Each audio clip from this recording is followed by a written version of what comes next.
Queridos, bom dia. Nessa segunda palavra, na segunda parte que eu queria passar para vocês sobre ouvir a voz de Deus, sobre as verdades que se completam, como o inimigo tenta nos envolver com as mentiras dele, mas usando a verdade. Eu queria ler para vocês 2 Crônicas, capítulo 32. 2 Crônicas, capítulo 32, é uma palavra que fala sobre o rei Ezequias. Nós vamos ler aqui do versículo 1 até o 8. Diz assim: depois destas coisas e desta fidelidade, preste bem atenção, e depois dessas coisas e desta fidelidade, eu vou falar para você que fidelidade é essa. Veio Senaqueribe, rei da Síria, entrou em Judá, acampou-se contra as cidades fortificadas e tentou apoderar-se delas. Vindo, pois, Ezequias, que Senaqueribe vinha e que estava resolvido a pelejar contra Jerusalém, resolveu, de acordo com seus príncipes e seus homens valentes, tapar as fontes das águas que havia fora da cidade. E eles o ajudaram. Assim muito povo se ajuntou e taparam todas as fontes, como também o ribeiro que corria pelo meio da terra, pois diziam: por que viriam os reis da Síria e achariam tantas águas? Ele cobrou o ânimo, restaurou todo o muro quebrado e sobre ele ergueu torres. Levantou também um outro muro por fora, fortificou a Milo na cidade de Davi e fez armas e escudos em abundância. Pôs oficiais de guerra sobre o povo. Reuniu-os na praça da porta da cidade e lhes falou ao coração, dizendo: sede fortes e corajosos. Não temais por causa de toda a multidão que está com o rei da Síria, porque um há conosco maior do que o que está com ele. Com ele está o braço de carne, mas conosco o Senhor nosso Deus, para nos ajudar e para guerrear as nossas guerras. Sabe o que aconteceu? A Bíblia diz que o povo cobrou o ânimo, e com as palavras de Ezequias, rei de Judá. E aí continua o texto. Como eu vou tentar me limitar a uns 10 minutos, deixa eu explicar para você quem foi Ezequias. Você lembra daquele rei que o profeta Isaías chegou e falou que ele iria morrer? E esse rei chega, vira-se para a parede, igual essa parede aqui, ele fala: Senhor, eu te servi com inteireza de coração. Senhor, me conceda viver mais. E antes do profeta sair lá na porta do palácio, ele teve que voltar. Ele teve que voltar e falar para o rei: você vai viver mais 15 anos. Deus está te concedendo mais 15 anos. Esse Ezequias é esse mesmo rei. Mas deixa eu dizer para você uma coisa. Volta aí alguns capítulos, você vai ver quem foi Ezequias. Ezequias foi filho do rei Acás. No capítulo 28 diz que Acás começou a reinar com 28 anos de idade e reinou por 16 anos. Sabe o que Acás fez? Acás fez o que era mal aos olhos do Senhor, o pai de Ezequias. A Bíblia fala que ele fez imagens fundidas a Baalins. No versículo 3 do 28 diz que ele queimou incenso no vale do filho de Inom e queimou seus próprios filhos. E fez abominações. E sacrificou e queimou incenso nos altos, nos outeiros, como também debaixo de toda a árvore frondosa. Pelo que o seu Deus o entregou nas mãos do rei assírio, os quais o derrotou e ele morreu. Estudiosos dizem que Ezequias chegou a reinar, ter um reino regencial junto com seu pai durante 10 anos. Isso foi o que o pai dele ensinou para ele, mas não foi o que ele praticou. Se você ler no capítulo 29 de 2 Crônicas, diz que Ezequias começou a reinar com 25 anos de idade. Começou a reinar e reinou 29 anos. Aí fala o nome da mãe dele e diz assim: fez ele o que era reto perante o Senhor, segundo tudo quanto fizera Davi, seu pai. A referência dele foi Davi, seu pai. No primeiro ano do seu reinado, no primeiro mês, abriu as portas da casa do Senhor e as reparou. Trouxe os sacerdotes levitas e organizou todo o templo.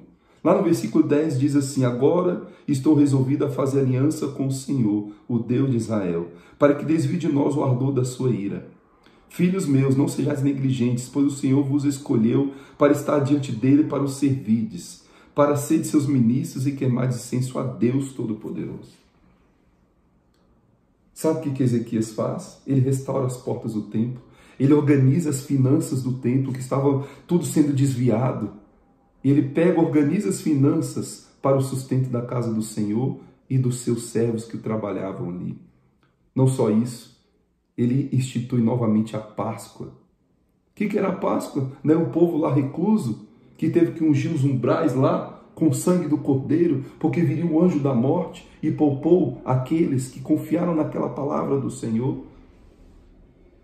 Isso era a Páscoa, ele traz isso de volta. Hoje nós estamos reclusos em nossas casas, e a palavra que Deus nos traz para ungirmos os umbrais das nossas portas, olharmos para Cristo e nesses dias refletirmos que Deus é por nós. Ezequias não somente fez isso, restaurou o templo e voltou a consagrar o templo ao Senhor. E a Bíblia fala, você lê o 28, 29, aí você vai lendo aí o 30, o 31, e vai vendo tudo o que Ezequias fez para restaurar o templo. No 32, que é o que nós lemos no começo, fala, depois dessas coisas e desta fidelidade.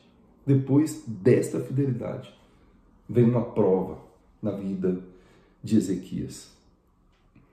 Ele é ameaçado pelo rei Senaqueribe.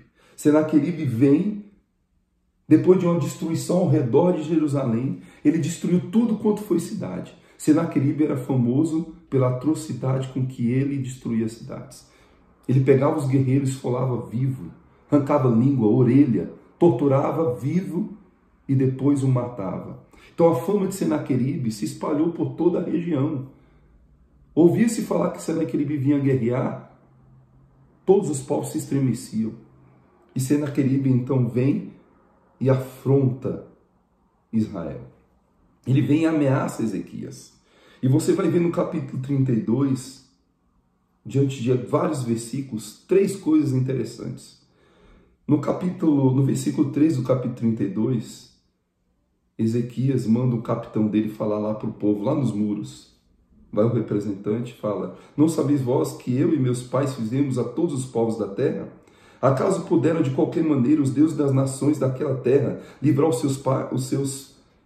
seu país das minhas mãos? Qual é de todos os deuses daquelas nações que eu destruí, que meus pais destruiu, que pôde livrar o seu povo das minhas mãos, para que o vosso Deus vos possa livrar das minhas mãos? Agora, pois, não se deixe enganar por Ezequias, nem lhes dei crédito, porque nenhum Deus de nação alguma, nem de reino algum pôde livrar.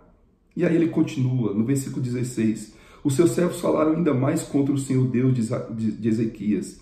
Senaqueribe descreveu também cartas para blasfemar do Senhor Deus de Israel. E aí no versículo 18 diz, clamaram os servos em alta voz, em judaico, contra o povo de Jerusalém, para os atemorizar e os perturbar. Guarda esta palavra, os atemorizar e os perturbar. Sabe o que aconteceu? Diante de tudo isso, no versículo 20 diz, porém o rei Ezequias e Isaías, o profeta, filho de Amós, oraram por causa disso e clamaram ao céu. Esse texto também está em Isaías 37, você pode olhar lá esse texto em Isaías 37, 36, 38. A Bíblia diz que Ezequias rasgou suas vestes, cobriu-se de pano de saco e entrou na casa do Senhor. Senaqueribe mandou uma carta.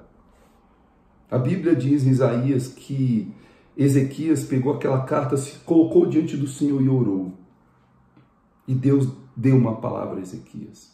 Ezequias, saiba que Senaqueribe, com seu grande exército, não vai lançar uma flecha contra vocês. Eu sou por vocês. Depois dessa fidelidade que você deu lá no 32, olha o que Deus fala para Ezequias. Senaqueribe, aquele rei atroz que destruiu todos os povos ao redor, não tocará em vocês com nenhuma flecha. Eu mesmo o matarei. Queridos, se você voltar lá em 2 Crônicas, você vai ver algo interessante. Se você voltar lá em 2 Crônicas, você vai ver algo interessante.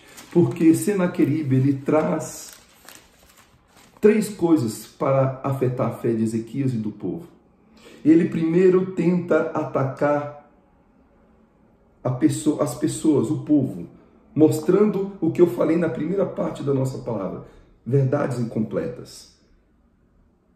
Ele tenta te enganar, que ele é o pai da mentira, mas com verdades incompletas, meias verdades. Ele estava dizendo para o povo, eu destruí todos os exércitos ao redor. É verdade? É, destruiu. Todos os deuses que foram clamados lá, todos eles se prostraram, todos eles caíram, não puderam livrar o seu povo. Mas eu digo para vocês, vocês acham que vai ser diferente com vocês? Queridos, o capitão de Senaqueribe foi lá no muro para negociar. E ele falava na linguagem do povo de Israel, em hebraico. Olha lá, todos foram atemorizados. O seu exército é pequeno. Ele estava falando verdade? Estava, mas novamente era meia verdade. Segundo ponto que ele tentou afetar, a fé de Israel. O seu Deus não vai poder livrar. Olha, os outros deuses, todos caíram diante de mim. Você acha que o seu Deus, que Ezequias está falando, vai livrar? Segundo ponto. Primeiro, afetou a pessoa do povo. A autoconfiança. Depois, a fé deles, o Deus. E em terceiro momento, lá em Isaías, a Bíblia fala que Senaqueribe fez uma proposta. Venham, façam as pazes comigo, se entreguem, se rendam. Eu vou dar a vocês comida, bebida. Eu vou dar a vocês o direito de, nessa escolha, ter sua comida, sua bebida e cavar sua própria cisterna. Satanás faz a mesma coisa comigo e com você. Ele tenta mostrar meias verdades, que você, em algum momento da sua vida, falhou, pecou, errou. E aí você, é verdade, realmente aconteceu isso. Mas ele não vai mostrar para você a restauração que Deus fez na sua vida. O que Deus pode fazer restaurando a tua vida e te capacitando. Ele não vai mostrar a verdade completa. Segundo, ele vai tentar afetar a sua fé. Ele vai tentar mostrar para você que Deus te abandonou, que você está sozinho. Olha só, todo mundo foi destruído ao redor. Terceiro, ele vai te fazer uma proposta. Ele vai te oferecer o básico, a água e a comida. Aí você, não, poxa, isso é o que eu preciso no momento. E aí ele te leva a confiar na sua própria força. Só que o que ele queria era escravizar aquele povo, mas ele não diz a verdade completa. Realmente, ele vai lá, assim como no Egito, as pessoas tinham lá o seu feijãozinho, mas eram escravas. Então ele tenta mostrar que você não é nada, ele tenta afetar a sua fé, o seu Deus, e ele te faz uma proposta agradável aos seus olhos. Tudo o que ele falou foi verdade, as três coisas. Os outros deuses falharam. Ele tenta afetar a sua fé. E ele tenta mostrar que você não é nada. Que você falhou em algum momento da sua vida. Mas ele mostra meias verdades. Ele não mostrou a verdade completa. O Deus que restaura, que te capacita, que te fez vencer em vários momentos. Ele te faz esquecer isso. Ele te faz esquecer o Deus Todo-Poderoso que você serve. Que não é como aqueles outros deuses que caíram, porque eram deuses falsos, feitos por mão de homens.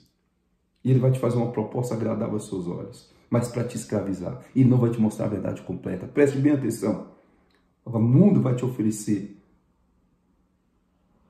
isso através de meias verdades. E eu queria terminar esta palavra dizendo para você que Ezequias orou. Ezequias se prostrou diante do Senhor. E, queridos, na primeira palavra eu falei que caíram 185. Não, o termo, faltou a palavra 1000. Porque não foram 185 do exército de Senaqueribe que caíram. Naquela noite, quando Senaqueribe olhou, tinha 185.000 soldados dele. A Bíblia diz que eles eram como cadáveres. Você vai ver isso em Isaías. Feriu no arraial dos assírios a 185.000. Quando se levantaram pela manhã, retirou-se Senaqueribe, rei da Síria, e voltou para a sua cidade. E ali ele adorou o seu Deus, envergonhado, viu? Envergonhado. E aí o que aconteceu? Seus filhos o feriram à espada. Ele morreu ali naquele lugar e os seus filhos tomaram o poder. Esse é o Deus que Ezequias buscou. Ele orou. Ele pegou aquela carta de afronta de Senaqueribe e apresentou diante de Deus. As afrontas que Satanás leva para a nossa vida, como aquela que Senaqueribe levou para Ezequias e para o povo. O povo confiou na palavra de Ezequias, na palavra do Senhor, do profeta Isaías. E eles venceram, sem lançar uma flecha, nem de lá para cá, nem daqui para lá. Deus deu a vitória, porque eles creram na palavra do Senhor. Porque no versículo 32, depois desta fidelidade, Queridos, nós precisamos nesses dias que estamos reclusos, como aquele povo. Deus deu estratégias para Ezequias. Ele fortificou os muros, protegeu as fontes de água que iam para dentro do palácio. Aquelas fontes de água, os estudiosos dizem que futuramente seria o tanque de Siloé, que traria cura a tantas pessoas. Protegeu as fontes, proteja a sua fé, o seu coração. Nesses dias que você está recluso, que o mundo está todo parado, até os incrédulos têm refletido o que está acontecendo. O mundo só parou diante de 2 grandes guerras mundiais e agora diante de um vírus que matou menos que tantos outros vírus, mas tudo parou. É porque a volta do Senhor está próxima. A volta do Senhor está próxima. Uma amiga me mandou uma mensagem para encerrar, para não ficar muito longa esta palavra, perguntando se Deus estava derramando a sua ira sobre o povo. Não, queridos. Deus está derramando a sua misericórdia, o seu amor, a sua bondade. Como assim? Queridos, quem sou eu para marcar uma data? Não posso fazer isso. A palavra de Deus diz que ninguém sabe. A volta do Senhor está no coração do Pai. Mas Ele fala dos sinais. E os sinais mostram que o Senhor está próximo. É tempo de você restaurar a sua vida. É tempo de você chegar aos pés do Senhor. Pai, amigo, marido, filho, criança, jovem, adolescente. É tempo de você voltar aos pés do Senhor e dizer: Pai, eu preciso de Ti. Eu preciso de Ti. Confessar os seus pecados. Restaurar o teu coração diante do Senhor. Faça como Ezequias. Restaura esta aliança com o Pai. Deixe Ele trabalhar o seu coração. Proteja as fontes. Veja qual a estratégia que o Senhor tem dado para proteger as fontes contra o exército inimigo. E quando ele vier contra você com essas 3 propostas, tentando afetar sua vida, sua moral, sua autoconfiança, sua estima, quando ele vier tentar destruir a tua fé, quando ele vier tentar dar uma proposta para você, você vai fazer igual a Ezequias. Orar ao Senhor, apresentar-se diante do Senhor, em arrependimento e coração restaurado, confiar que Deus vai destruir aquele rei ímpio, aquele rei destruidor que esfolou todos os povos, mas não vai tocar em você, nenhuma flecha vai te atingir.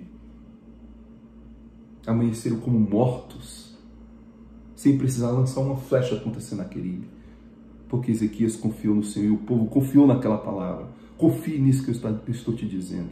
O inimigo vai tentar roubar a tua fé, vai tentar afetar o teu Deus, a base da tua fé, e vai te fazer uma proposta. Não aceite. Aceite nesses dias de reclusão, restaurar a tua vida, porque o tempo está próximo. O mundo parou para que todos reflitam e tenham essa chance. A vontade do Senhor é que todos se salvem. Então, se arrependa. Saia desse caminho. Marido, saia desse caminho errado. Mulher, saia desse caminho errado. Adolescente, não ache que você não é especial. Você é especial para Deus. Volte para o Senhor. Criança, você que tem um coração puro, um coração muito mais fácil de receber Jesus do que um adulto cheio de amarra. Jesus, eu quero te servir. Eu quero, como Ezequias, fazer parte dessa genealogia de Jesus. Está lá, vai lá na genealogia de Jesus, está o nome de Ezequias. Jesus quer usar você. Ah, mas eu sou tão simples, tão comum. Jesus escolheu viver em Cafarnaum. A maior parte da vida dele não estavam os doentes, as prostitutas, onde estavam aquelas pessoas que estavam marginalizadas, à margem da sociedade, porque Jesus quis curá-las, restaurar a vida delas, fazer delas um novo tempo. Está lá Raabe na genealogia de Jesus, o próprio Davi que errou, mas teve o seu coração quebrantável diante de Deus. Então tenha o seu coração quebrantado e nesses dias fale: Jesus, restaure a minha vida. Senhor, restaure. Eu oro agora por este homem, por esta mulher, por este jovem, adolescente, criança que está me ouvindo.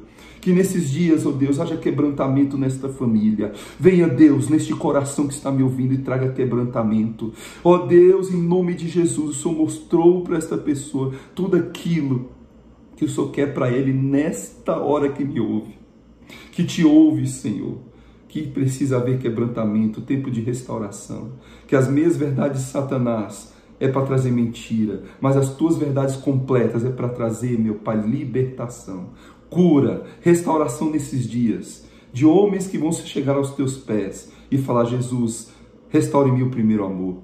Aqueles que ainda não te confessaram vão falar: Jesus, entra na minha vida, e seja o meu Salvador. Eu te reconheço como o único e eterno Salvador da minha vida. Que haja salvação nesta casa, que haja salvação nesta vida, que haja cura, que essa enfermidade que está assolando esta família agora caia por terra e haja cura nesta família. Nessa criança que está, ó Deus, perdida, haja o achar do Senhor e ela possa se voltar a Deus. A esse adolescente que está rebelde, está longe dos caminhos do Senhor, que está aí voando na vida, que ele possa se encontrar com o Senhor agora e ver o tanto que ele é importante para Deus. A este homem, a esta mulher que estava andando por caminhos tortuosos, que se volte ao Senhor. Restaure, Deus, esta família, restaure esta vida, restaure este coração, restaure este homem que está depressivo, triste, longe do Senhor. Tira toda a depressão, toda a tristeza, toda a amargura, que haja perdão, que haja restauração nesta vida e todos possam ver o valor que tem diante do Senhor, o Deus que ele serve, o Deus Todo-Poderoso, e não aceite nenhuma proposta de Satanás, mas aceite sim Jesus como único e eterno Salvador. É tempo de restauração. Que haja isso, que haja liberação dos corações para receber isso, em nome de Jesus. Assim eu oro por você e abençoa a tua vida nesse dia, em nome de Jesus. Amém. Deus abençoe. Até a próxima, querido. Não se esqueça de dar um likezinho aí, de se inscrever no canal, porque vai ter outras palavras que eu vou trazer para você. Deus abençoe, em nome de Jesus. Até mais.